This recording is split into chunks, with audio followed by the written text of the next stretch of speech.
allez bien. Je sais que ça fait un moment que je suis toujours là.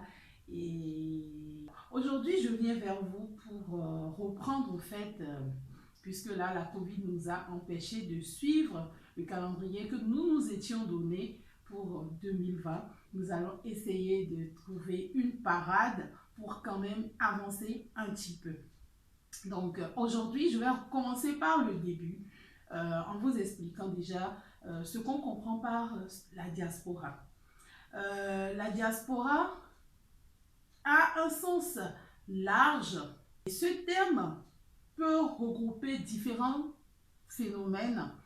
Nous avons des phénomènes aussi bien tragiques qui ont poussé certains à quitter leur pays pour se retrouver dans un autre pays.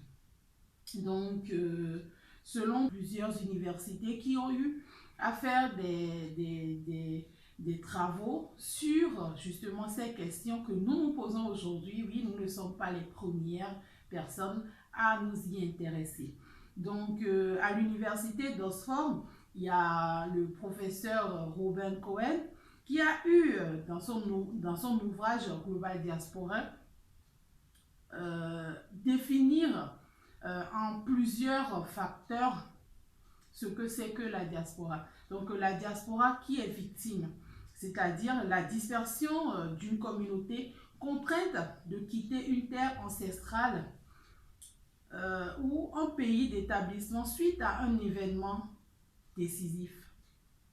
Donc après, nous avons la diaspora travailleuse, qui est le déplacement ou la migration de personnes à la recherche d'un travail à l'étranger.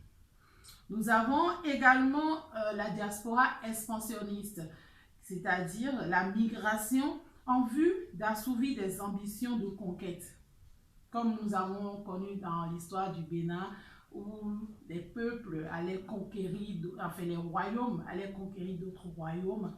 Donc c'était en quelque sorte des migrations. Et ceux qui disent, voilà, ils sont d'origine, genre je suis d'origine d'Abomey, mais je me retrouve aujourd'hui à Ouidah. Donc c'est un petit peu ça aussi, en quelque sorte, la diaspora. Donc après, nous avons pour finir la diaspora professionnelle, c'est-à-dire les migrations en vue d'exercer des activités de commerce et de développement dans d'autres pays. Donc, l'Union africaine a proposé une définition axée sur le développement, c'est-à-dire les personnes d'origine africaine vivant hors du continent africain qui sont désireuses de contribuer à son développement. Oui, c'est comme ça que l'Union africaine définit ce qu'est la diaspora. Mais aujourd'hui, de nombreux pays n'utilisent pas cette diaspora à bon escient. C'est-à-dire que voilà, les personnes de la diaspora ont des ressources, comme j'ai déjà eu précédemment à dire, autres que financières, qu'ils peuvent apporter à leur pays d'origine. Pour en finir sur ce qu'est la diaspora, pour Jennifer Brinkenhoff, la diaspora, au fait, s'agit de l'appartenance psychologique à une culture, à une communauté dans un pays d'accueil ou dans un pays d'origine. Voilà, je pense que nous avons fait le tour et nous y arriverons au fil des jours, au fil des semaines, tout doucement, sur les questions et sur tout ce qui tourne autour de nous qui sommes de la diaspora.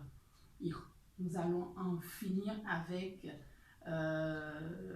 tous les a priori, nous allons essayer en tout cas d'en finir avec et voir en quelque sorte pour ce qui nous concerne pour le Bénin, comment nous pouvons apporter notre pierre à l'édifice, comment est-ce que nous pouvons nous retrouver au sein de notre pays, au sein du vert jaune rouge, au sein de la fraternité, justice, travail.